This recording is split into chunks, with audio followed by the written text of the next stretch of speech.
An immigration detainee sits in a high-security unit in Orange, Calif. Despite President Trump's push for tougher immigration enforcement, U.S.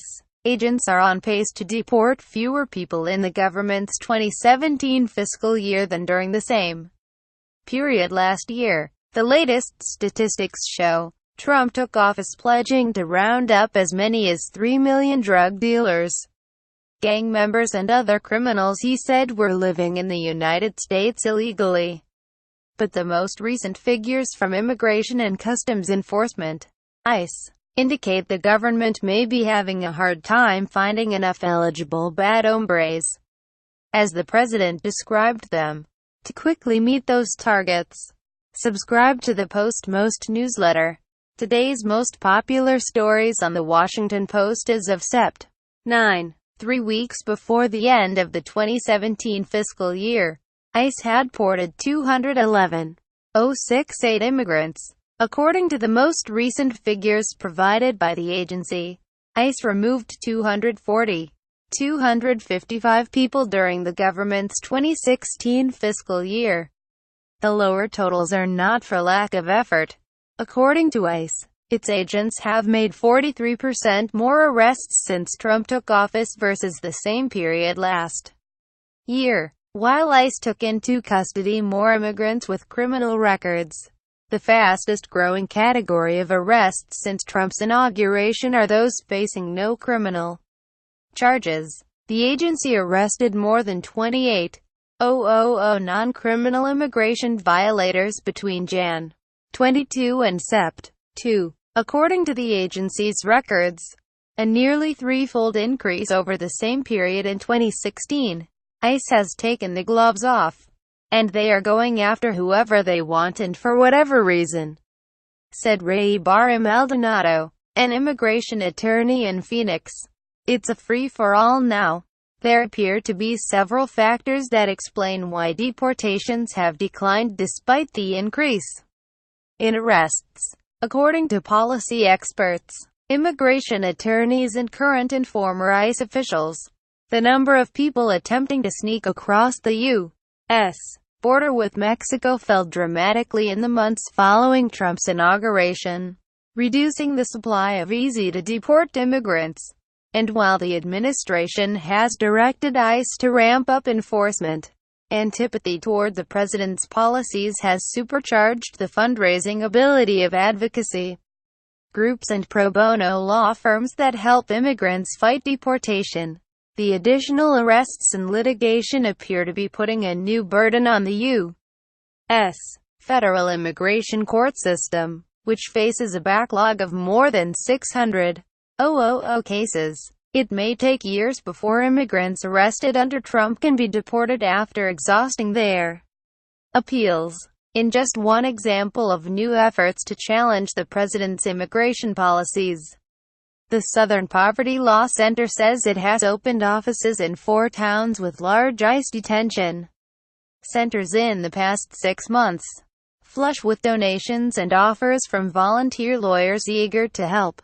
The group is providing free legal help to hundreds of detainees, said Dan Werner, director of the Southeast Immigrant Freedom Initiative. We're only able to represent a small portion of the immigrants who need lawyers, but there has been a groundswell of support for immigrant rights across the country, he said. ICE removals reached a high of 410,000 in the government's 2012 fiscal year, when critics of President Barack Obama labeled him deportee-in-chief. In the years that followed, ICE agents were instructed to prioritize immigrants with criminal records, and roughly 2/3 of the agency's removals were immigrants picked up along the border, including many with existing deportation orders who were caught trying to sneak back in. But illegal crossings plunged in the first several months of the Trump administration, with apprehensions by U.S. border agents down by as much as 2/3 compared with the same period in 2016. Illegal crossings have ticked upward again but remain well below historic levels, and the perception of tougher enforcement appears to remain a deterrent to would-be migrants. ICE officials say they will continue to prioritize criminal suspects, but their new marching orders make clear that anyone in the country illegally is subject to arrest. Rep. Lamar Smith, Artex, a member of the House Committee on Homeland Security, said Trump is keeping his promise to the American people to secure the border, deport illegal immigrants, and fix an immigration system that has long been broken. Asked to comment on this year's lower deportation numbers, Smith blamed sanctuary policies and advocacy groups for holding ICE back. At every turn, illegal immigration activists sue the administration and cooperating local law enforcement to stop increased enforcement efforts, he said in a statement. While the number of U.S. jurisdictions that have sought new partnerships with ICE has increased since Trump took office, others with sanctuary policies such as Chicago, San Francisco and Los Angeles have become even less cooperative. According to Randy Capps, research director at the Nonpartisan Migration Policy Institute in Washington, ICE can make arrests of potential deportees with targeted operations on the street or in private homes, but they are relatively costly and time-consuming because they require planning and multiple ICE personnel, Capps said. Picking up deportation-eligible immigrants at jails and prisons is much cheaper and far easier. Logistically, ICE needs those facilities to hold on to potential deportees after they've served their sentences or jail time and to give its agents enough time to make a pickup. Without more officers or more cooperation, it's unclear how much more they can significantly increase their arrest numbers.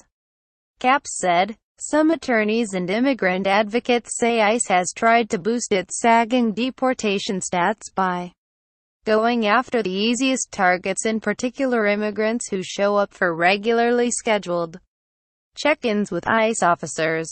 Under the previous administration, many were allowed to stay for humanitarian reasons if they faithfully appeared for periodic meetings with ICE and didn't commit crimes. But this year, an unknown number have appeared for ICE check-ins only to be arrested or given an ultimatum to leave. This is all about the low-hanging fruit, said Charles Cook, an Atlanta immigration attorney who teaches at Emory University. It's how you can spend the least amount of money to get higher deportation numbers. Cook said 15 to 20 of his clients have been arrested in recent months this way. These are people coming in just as ICE told them to. So, they're almost de facto not bad hombres, he said. ICE officials say they are not targeting such people but merely upholding the law by enforcing deportation orders. The Obama administration is also to blame, others say, for giving many of those immigrants the unrealistic expectation that ICE would let them defer deportation indefinitely. The arrests have left immigration attorneys painfully unsure how to advise their clients, said Royce Bernstein Murray, policy director at the American Immigration Council, an advocacy group. It's a lose-lose, she said. If they don't show up for their check-in with ICE, they violate the terms of supervision and become a target for arrest. If they do show up, they could be taken into custody anyway. Many ICE agents praised Trump for giving them more latitude to do their jobs, granting more discretion over who they can arrest and where. As a result, they have increasingly detained a category of people known as collaterals. Under the Obama administration, ICE agents seeking to arrest a suspect would not typically ask for the documents of relatives and other people living with the suspect. Now they have more discretion to do so, resulting in additional collateral arrests, including potential deportees with no criminal record.